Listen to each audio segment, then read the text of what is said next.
2020 से 2025 मात्र 5 साल के अंदर 400 आदिवासी पुलिस मुठभेड़ में मारे गए हैं। आज नमस्कार दोस्तों, मैं मुन्नालाल गरवाल और आप देख रहे हैं top star team YouTube channel. Top star team YouTube channel को सब्सक्राइब नहीं किया है तो सब्सक्राइब कर देना सबसे पहले वीडियो देखने के लिए।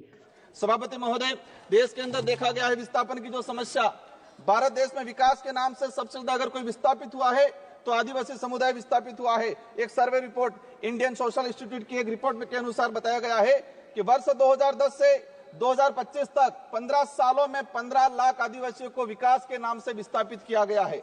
वर्ल्ड बैंक की रिपोर्ट में बताया गया है कि विस्थापन आदिवासी समुदाय में से 50% आदिवासी परिवार पुनः विस्थापित नहीं हो पाते हैं।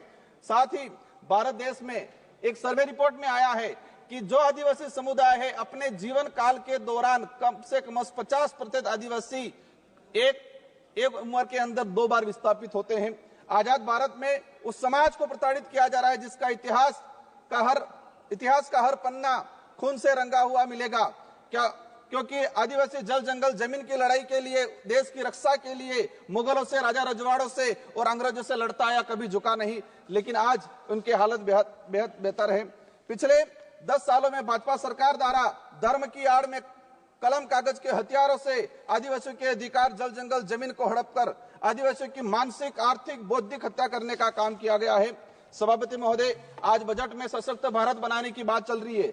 बनना चाहिए, हम भी चाहते हैं हमारा देश मजबूत बनना चाहिए, विश्व शक्ति बनना चाहिए। लेकिन स्थिति क्या है? हमारे देश का जो भविष्य कुपोषण की बेड़ियों में जकड़ा हुआ है।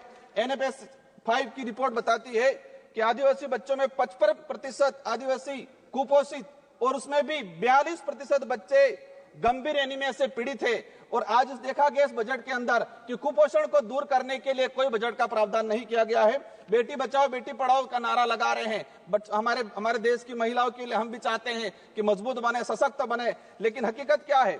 देश के अंदर देखा गया है कि आदिवासी समुदाय में विशेषकर हर तीसरी महिला कुपोषण का शिकार है और हर दूसरी महिला एनीमिया का शिकार है। आदिवासी बच्चों में शिशु मृत्यु दर राष्ट्रीय औसत से 30% अधिक है। 5 वर्षों से कम उम्र के आदिवासी बच्चों की मृत्यु का अनुपात राष्ट्रीय औसत से 61% अधिक है। माननीय सभापति महोदय, बाकी जो जीवन काल के अंदर देखा गया है, कभी माओवादियों के नाम से, कभी नक्सलवादियों के नाम से मारा जाता है। एट्रोसिटी में कई आदिवासियों को मारा गया। NSRC की एक रिपोर्ट बताती है कि वर्ष 2020 से 2025 मात्र 5 साल के अंदर 400 आदिवासी पुलिस मुठभेड़ में मारे गए हैं। आज मणिपुर का हत्याकांड, मणिपुर में देख लो, कई आदिवासियों को मारा गया है। छत्तीसगढ़, झारखंड का आम आदिवासी कभी उधर नक्सलवाद माओवादी की गोलियों के से कहीं के निशाने पे है, उधर पुलिस की गोलियों पे निशाने है।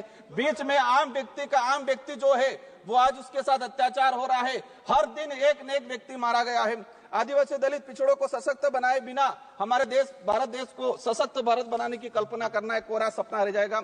स्वास्थ्य सुविधा की देखा जाए, आदिवासी क्षेत्र में PSC CSP की, CAG की एक रिपोर्ट आई है कि आदिवासी बाहुल्य क्षेत्र में जितनी जो PSC CSC है वहां पर 60% डॉक्टरों के पद रिक्त हैं। देश में मात्र 18% आदिवासी गर्भवती महिलाओं को ही संस्थागत प्रसव का लाभ मिल पा रहा है। संस्थागत प्रसव का सिर्फ मात्र 18%। सभापति महोदय, 1 मिनट का रहा है। शिक्षा की बात करें, हमारे राजस्थान के अंदर जाडोल कोटड़ा के अंदर जहां से एक मंत्री जी आते हैं, वहां पर 14 वर्ष से अधिक बच्चों को स्कूल और पेन पेंसिल किताब क्या है वो नहीं पता है।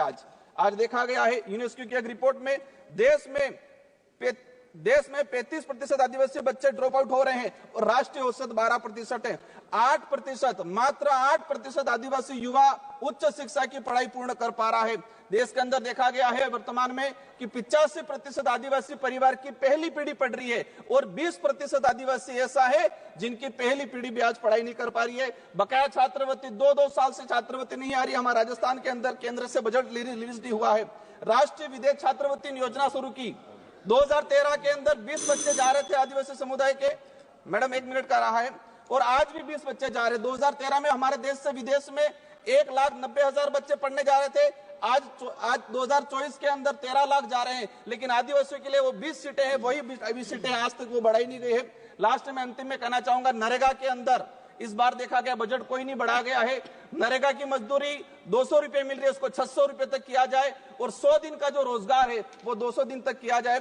साथ ही आंगनबाड़ी कार्यकर्ता से हर प्रकार की सर्वे करा जाते हैं, सेंट्रल गवर्नमेंट इसको हैंडओवर करे और आंगनबाड़ी कार्यकर्ता सहायिका को एक राजकीय कर्मचारी का दर्जा दिया जाए और उसको नियमित करके भुगतान किया जाए। जल जीवन मिशन की बात हो रही थी, लेकिन ट्राइबल इलाके के अंदर 27% टारगेट अभी तक पूरा हुआ है, वो भी सैंक्शन धरातल पे पानी नहीं पहुंचा है। अंत में कहना चाहूंगा, एकलव्य मॉडल की बात चल रही थी, हम चाहेंगे अभी घोषणा के स्वागत करते हैं इस बात का, लेकिन उसको धरातल पे इंप्लीमेंट बहुत जल्दी होना चाहिए। किसानों की बात है, देखा गया किसानों पे गोलियां बरसाई जा रही। किसान क्या डिमांड कर रहा है? एमएसपी की डिमांड कर रहा है। किसान चाहता है जो खेत में जिस मेहनत से उसने कमाया है सभा की कार्रवाई मंगल। चैनल पर नए हैं तो चैनल को सब्सक्राइब कर देना है इसी तरह की तमाम खबरें देखने के लिए, और पास में जो घंटा है उस घंटा को भी दबा दीजिए ताकि आने वाली नोटिफिकेशन आपको जल्द से जल्द मिल सके।